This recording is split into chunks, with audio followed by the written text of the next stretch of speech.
Welcome back, y'all. We're getting into the Detroit Lions fantasy outlook, starting with Jared Goff, QB 27. Pretty much had his average season last year, but with less interceptions than the 3 years before.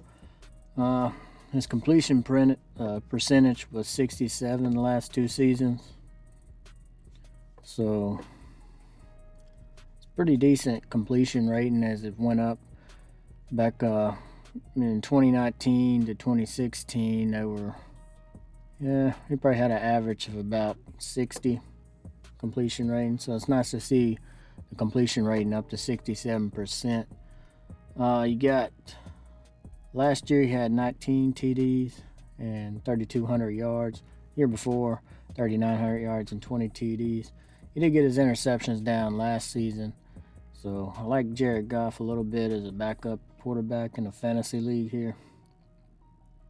Moving over to receiver. Of course, they picked up Jameson Williams in the draft.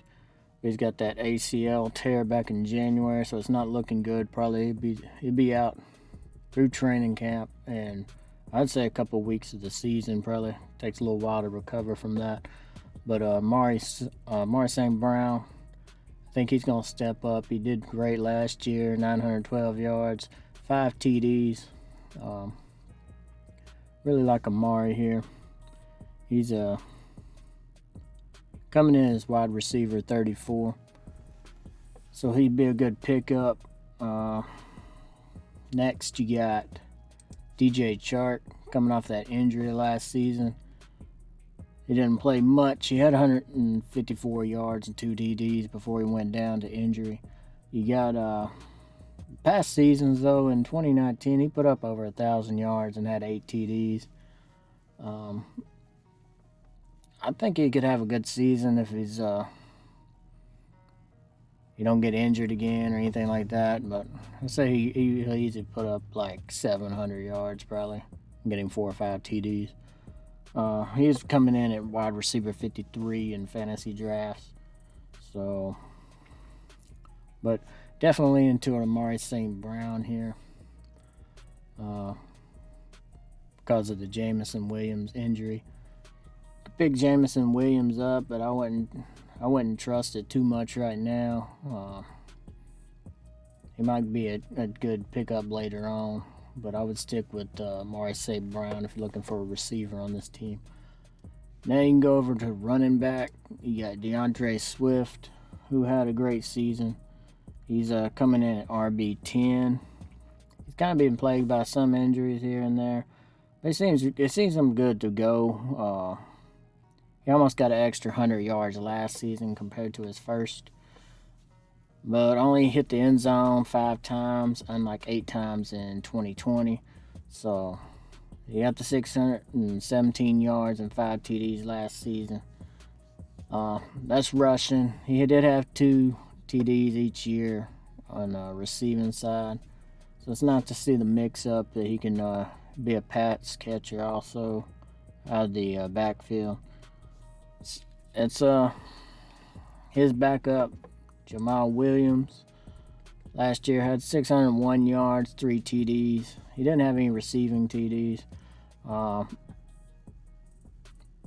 Really like Jamal Williams as a backup, late round pick. Coming over from Packers a year ago. He'll be going into his 6th season, second with the Lions, so good backup running back late round. As far as tight end, you got TJ Hockenson. Hasn't really had any great seasons. His best one was 2020. He had 723 yards and 6 touchdowns. I think he's being used more as a blocker right now. So it'd be interesting to see if Jared Goff can get him the ball down on the red zone, get him a couple TDs this year, and get those yards. I ain't really worried about the yards. If he can get those TDs up, he looks like a good play. So really, the main thing you're looking for here is that news on Jameson Williams' injury right there. So definitely want to keep an eye on that going forward. We're going to go with the favorite player, Amari St. Brown. Second player would be Jared Goff. And I'm going to say sleeper TJ Hockenson. I think he might get down in the end zone, get those red zone looks, especially if Jameson Williams is out. And I believe J.J. Clark and Amari St. Brown are going to be more downfield receivers. So TJ ain't a bad sleeper option here. And that's about all we got with the Detroit Lions. We're going to go on and get into the Green Bay Packers. So y'all check that video out. Y'all have a good one.